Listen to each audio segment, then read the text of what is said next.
why did you pause LNG exports to Europe? Like, I don't understand, liquefied natural gas is in great demand by our allies. Why would you do that? And he looks at me, stunned with this, and he said, I didn't do that. Mr. President, yes, you did. It was an executive order, 3 weeks ago. And he goes, no, I didn't do that. And he's arguing with me. I said, Mr. President, respectfully, could I go out here and ask your secretary to print it out? We'll read it together. You definitely did that. And he goes, oh, you talk about natural gas. Yes, sir. He said, no, you misunderstand. He said, what I did is I signed this thing we're gonna conduct a study on the effects of LNG. I said, no, you're not, sir. You paused it. I know. I have the export terminals in my state. I talked to those people this morning. This is doing massive damage to our economy now. He was not lying to me. He genuinely did not know what he had signed. And I walked out of that meeting with fear and loathing because I thought, we're in serious trouble. Who is running the country? I don't know who put the paper in front of him, but he didn't know. So just flat out, wow. So Speaker Johnson just admitted basically that Trump had a damn dementia episode, a complete, poof, brain turned off when it came to what he signed regarding LNG terminals in his state. This is the Speaker. He is staring at a 78-year-old man whose father died from dementia, whose cousin has dementia, whose sister had signs of dementia. Now, dementia can't be hereditary.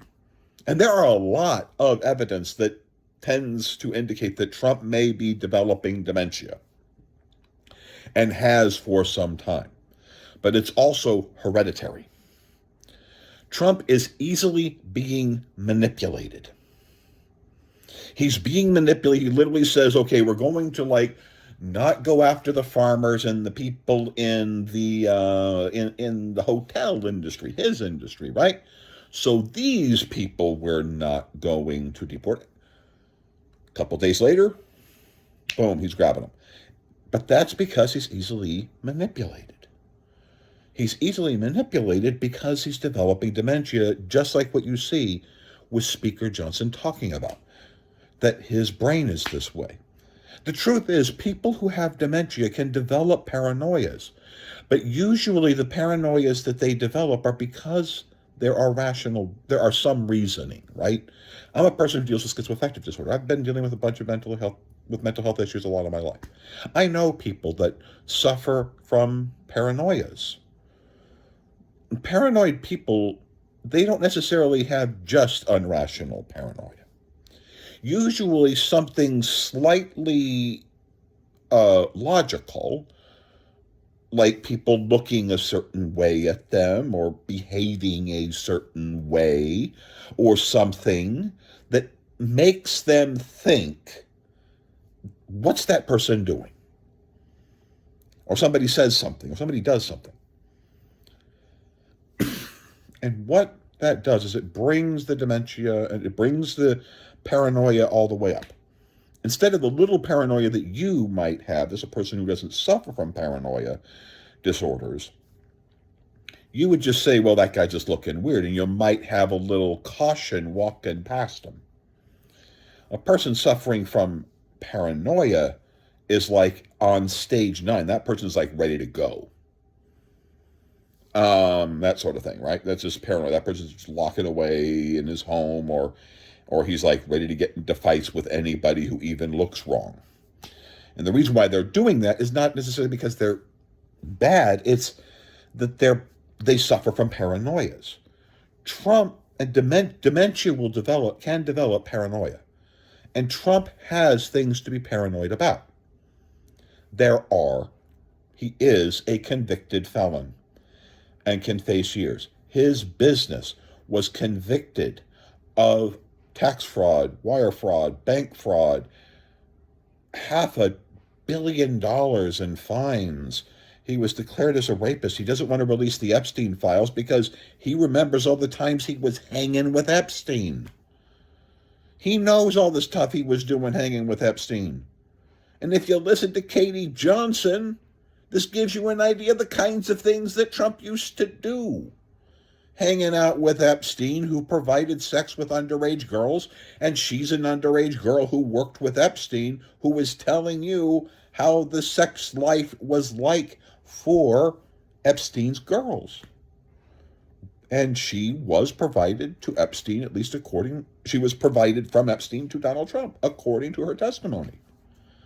These are things that Trump can be very afraid of, that creates anxiety, that enhances fear. Yes, Iran wanted to get rid of Trump. Yes, of course. He assassinated Soleimani. He assassinated one of their government officials, committed a massive war crime. Iran wanted him prosecuted for the war crime of killing Soleimani, because Soleimani is a violation of it, because the killing of Soleimani is a violation of international law. Governments just can't go around killing members of other people's leadership in other people's governments. You can't do that. You're not supposed to do that, because that's how World War I got started, when you just started killing leaderships of other countries. That's crazy. You don't do that. But we did that, and so that's why they want Trump. They want Trump because he committed a war crime. He committed a crime under international law. They would like him prosecuted. They know he's not going to be able to be prosecuted. So instead of prosecuting him, they would like to kill him. That's why. But at the end of the day, these are things that would make anyone get a little bit of paranoia. But as your brain begins to degrade with dementia, it can start developing other conditions, like, for example, paranoias, and make you do things, make you lash out. Go back to the fantasies. His brain is beginning to decay. And his dad was well going into dementia at this time. He wasn't like at the point of where he died, because he died at like 90. But he had 10 more years, but he had one of those really slow 10-year-long deaths. He had that decade-long dementia death. I'm not certain about his cousin or how long, but Trump may be developing dementia, and you can hear it from Speaker Johnson.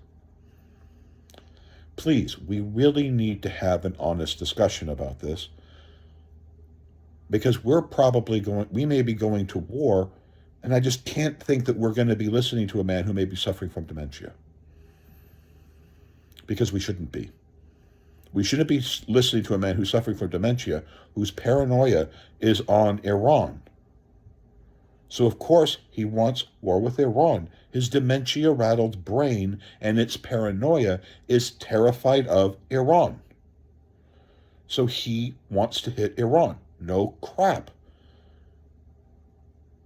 He has a dementia-rattled brain that can develop paranoia, and Iran does want him in prison or dead. Good enough reason to attack Iran for a person who suffers from dementia. We have to be serious about this discussion. At least I'm hoping. I mean, people who ultimately voted for Trump, you were looking at a man who was suffering from massive dementia. You had a choice between Kamala Harris and Trump. Trump was showing signs of dementia. You voted for a dementia-rattled person. Now what you can do is you can make up for this and say he's got to go. And granted, fine, he goes, somebody else comes in. I really don't care.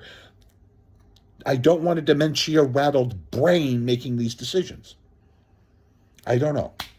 So, like, share, subscribe. Let's get to work. Thank you. Why did you pause LNG exports to Europe? Like, I don't understand. Liquefied natural gas is in great demand by our allies. Why would you do that? And he looks at me, stunned with this, and he said, I didn't do that. Mr. President, yes, you did. It was an executive order, 3 weeks ago. And he goes, no, I didn't do that. And he's arguing with me. I said, Mr. President, respectfully, could I go out here and ask your secretary to print it out? We'll read it together. You definitely did that. And he goes, oh, you talk about natural gas. Yes, sir. He said, no, you misunderstand. He said, what I did is I signed this thing we're gonna conduct a study on the effects of LNG. I said, no, you're not, sir. You paused it. I know. I have the export terminals in my state. I talked to those people this morning. This is doing massive damage to our economy now. He was not lying to me. He genuinely did not know what he had signed. And I walked out of that meeting with fear and loathing, because I thought, we're in serious trouble. Who is running the country? Like, I don't know who put the paper in front of him, but he did not.